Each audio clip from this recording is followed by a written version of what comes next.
I didn't want to go to college. No one in my family had ever been there, and I sure didn't want to be the first. My parents wanted me to go, but what did they know? They'd never done it. I was just an electrical nerd. I could twist wires together and get things to work. I could build radio gear that didn't shoot out sparks or spew black smoke. I knew about that stuff, but college? I wasn't so sure.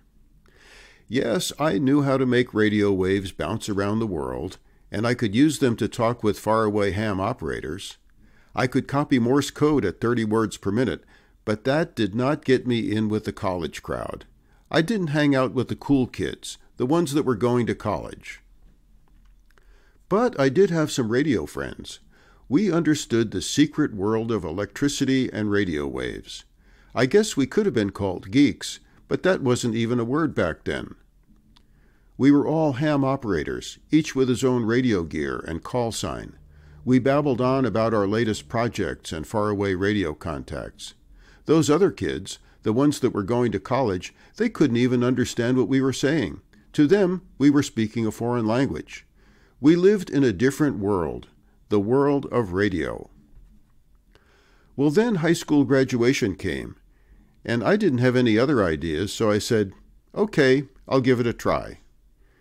When I arrived there, I met others just like me. They didn't know why they were there either. On the second day, we were all herded into a big auditorium, something like this one, something like the Massey Theater. You saw Dr. Kohlberg standing up front just now, and the college president back then was up front.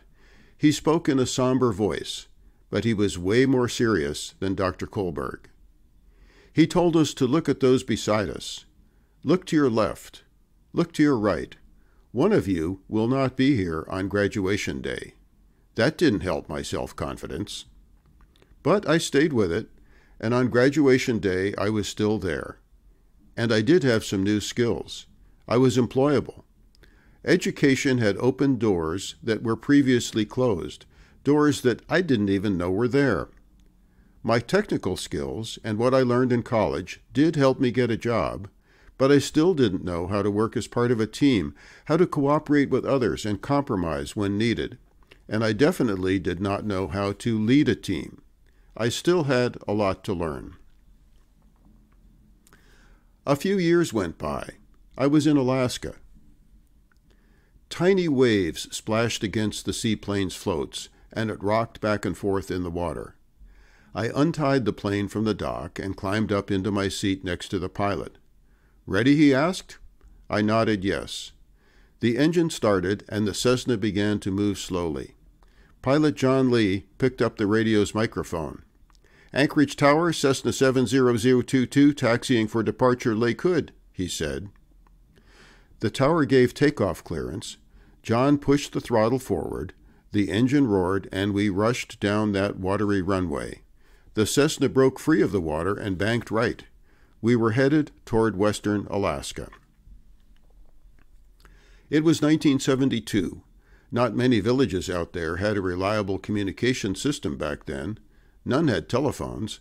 They only had shortwave radios that weren't very reliable, and they didn't work at all when the northern lights were out, which was often. I had come to Alaska to work on a way to get the villages hooked up to the phone system, and it turned out that radio was the right way to do that, and I knew how to make those radio waves bounce. I was leading the field crew of what we then called the Bush Telephone Program. Our job was to put a single radio phone in each village using antennas that looked like those 1950s rooftop TV contraptions. The radiophone equipment sent signals back to base stations that relayed callers' voices into Alaska's telephone network, and the system was way more reliable than shortwave. Whether I liked it or not, I had to be the team leader, and I did lead. It was just a small team, a pilot, 2 technicians, and me. The project's success depended on me and the team, so we worked together, and we got the job done. Soon, Alaska's villages had real phone service. Now we're working on broadband. You've probably heard a little about that, but that's another story. Well, we did have some exciting experiences with that airplane.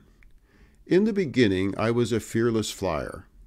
That was because I knew next to nothing about flying. I didn't even know when to be scared. But the pilot, John, taught me about the dangers of flying, and soon I came to know fear. As we flew, I would look over at John.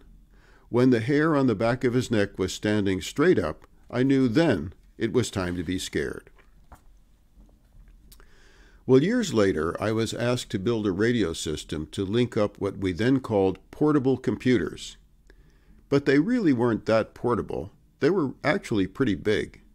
You could carry one around in a suitcase, but that was about it. So imagine a geek like me lugging a big computer around and calling it portable. But we knew that computers would soon get smaller. Think of the smartphone in your pocket. And we knew that people would want to carry them around and always be connected to the internet. So we built a network to make that happen. We used radio. Again, I had to lead a team, and that wireless network worked. It's what we now call Wi-Fi. As we tested the network, we needed a way to temporarily position a radio base station on a wall. We just needed it there long enough to make some measurements, then take it down and move it to another place. So I wondered, how could we fasten it to the wall, just temporarily?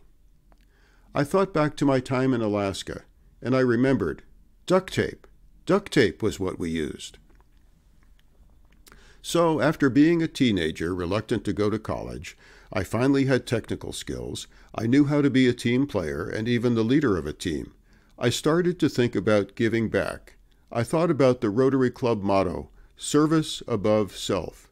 And I started volunteering to help small, poor nations with technical problems. They couldn't afford to hire a consultant, so I worked free. For them, the price was right. Later, I helped college students to do the same thing, and now my students work in poor countries in Africa, South America, Asia, and even some Pacific Island nations. It really helps the people in those places, but the students say the bigger impact is on their own lives. They too have started to live by that Rotary motto, service above self. So what have I learned over the many years since I headed to college, and I mean many years? Here's my list. Hard work beats raw intelligence. You need marketable skills to get a job. You need to work on a team, and you can use your skills to help others. You can give back just a little. Well, your hard work and maybe some good luck have helped you arrive at this graduation day. I know that both you and your parents are proud, and I know that you'll do well as you begin your new career or as you continue your education. But I hope you'll also find some time to help others. Find out what Alaska and the world need you to do. So go out, do well, and do some good. Thank you.